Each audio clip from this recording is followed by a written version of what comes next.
L'anarchie, le chaos, la violence en Irak aujourd'hui sont une conséquence directe de ce que Bush et Cheney ont fait en envahissant l'Irak.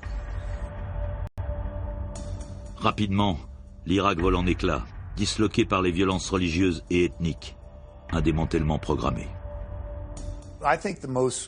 L'argument le plus convaincant a été que pour renforcer la position et la sécurité d'Israël au Moyen-Orient, les nations autour d'Israël, qui forment un environnement hostile, doivent être démembrées en États plus petits, religieusement homogènes.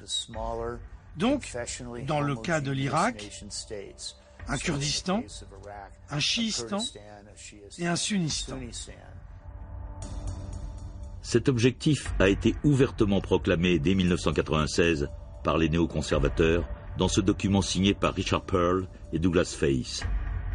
Un texte qui accuse Bagdad d'être une menace pour Israël. Israël peut changer son environnement stratégique en affaiblissant la Syrie. L'effort doit se porter sur l'élimination de Saddam Hussein en Irak, un objectif important en soi, mais aussi un moyen de faire échouer les ambitions régionales de la Syrie. Aujourd'hui, le chaos irakien a gagné la Syrie. Des provinces entières échappent au contrôle de Bagdad et de Damas. Des groupes terroristes y règnent en maître et l'Occident s'est trouvé un nouvel ennemi, le chef de Daesh, Abu Bakr al-Baghdadi. Les États-Unis portent une lourde responsabilité pour l'existence de Daesh. Non pas parce que les États-Unis voulaient créer Daesh, mais parce qu'il est né comme conséquence inattendue de cette guerre immensément stupide.